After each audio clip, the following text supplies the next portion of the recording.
everyone. Welcome to Chapter 4, that is Consumer Protection. So this is the first class of this chapter.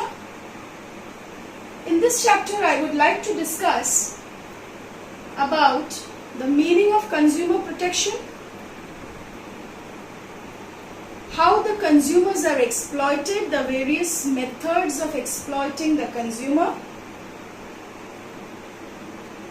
why we must ask for a bill of purchase, what are the various rights of consumer, importance of consumer awareness, method of consumer protection, the Consumer Protection Act, and the basic concept under the Consumer Protection Act, procedure for filing the complaint, and how our grievances are redressed being a consumer.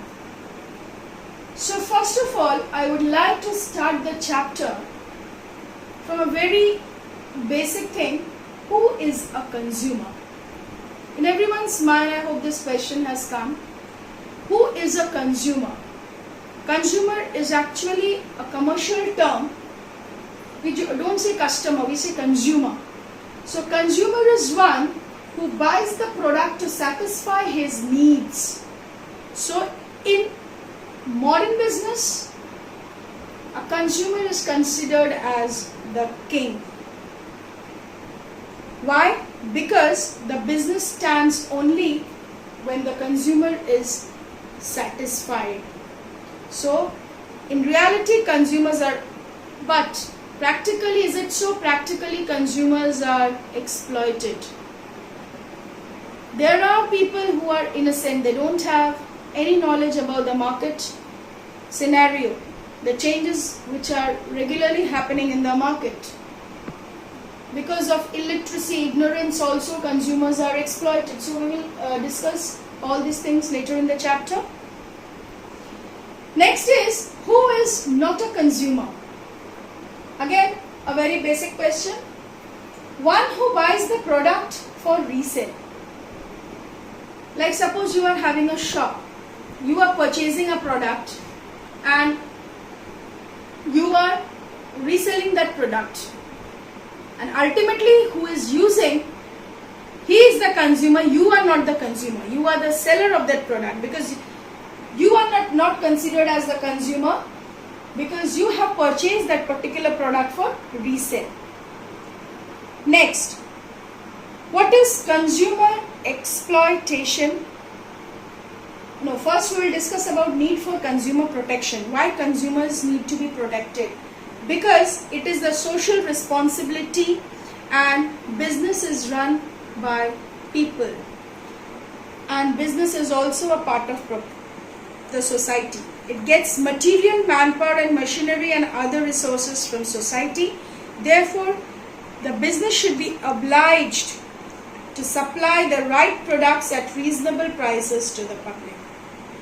Secondly, it is the moral responsibility of business to protect and promote the interest of customers. The basic function of business is to satisfy the needs and expectation of consumers. Fourth, the government of India is committed to the welfare of general public by encouraging fair trade practices. And the last is consumers are becoming more and more aware of their rights, and this is only possible because of the education and information through various social media such as newspaper, radio, television. We have all the modern social media such as Facebook, Twitter, Instagram, etc., etc. Next, meaning of consumer exploitation. What is consumer exploitation? Consumer exploitation means harming the interest of consumer in various ways. When consumers do not get value for their money, very simply, I would like to explain that whenever you are going to the market, you ask for 1 kg of rice. And manually, earlier what used to happen, there was a manual weighing machine, and in that you can see that it is 1 kg or not, but still there is some like you can say the consumers are the sellers are manipulating in some or the other way, and you are being exploited. So instead of 1 kg, there is some like 100 grams or 200 grams less in your the weight of the product. So that is one way. Second, if you are ignorant, if you don't have any market knowledge, then also you are exploited in that case. Second is overcharging. The MRP on the product is suppose 100 rupees, but the shopkeeper is charging 110. So that 10 rupees is overcharged, and it is, you are getting exploited, you are being exploited by the shopkeeper. Next is underweighing. I already discussed this. Adulteration. Adulteration is mixing of unwanted thing so that the purity of product is lessened. Misleading advertisement. You see a very attractive television ads and then you run and rush to the market to purchase that product, but actually when you use that product, the product is something else. It is very different. Like for example, Fair and Lovely. Okay, so in the ad you see that the person who is applying Fair and Lovely has become fair within 7 days, but when you use, you don't get such results. So that is, the ads are misleading, and that is how also the consumers are exploited. Not informing consumers about adverse impact of the product. The shopkeepers are just selling the product and they don't say about the features of the product, the content of the product, and when you use that, it is having a negative or the adverse impact on you. So that is also one way how the consumers are being exploited. Next I move on to why the consumers need to be aware. Consumers are the important or the vital part of any business. They are considered to be the king of the business. Without them, the business has no importance.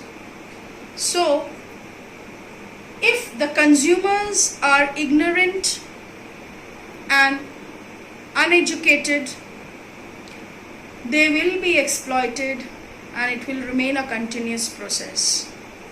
But if they are aware of their rights, they can oppose attempt made to exploit them. That means they can oppose the injustice made to them. Government and consumer association often run campaigns to make consumer aware. We have already seen in the television, there is a huge campaign launched by the government, that is Jago Grahak Jago. That means everyone should be aware of their rights being a consumer. Next, various methods of consumer protection. First is self-regulation. The business community itself can help in achieving consumer protection and satisfaction through self-discipline. Businessmen can regulate their own behavior and actions by adopting higher ethical standards.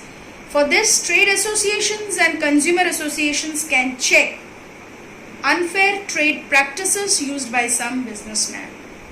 So in the market there are few businessmen who are using unfair trade practices. So these are checked by the trade associations and the consumer association. Next we have consumer self-help. Every consumer must be alert as self-help in their best health. He should educate himself. He should be interested in educating himself and know his rights. He should not allow unscrupulous businessman to cheat him. He should not allow anyone to cheat him. Next we have consumer association. It's a voluntary organization.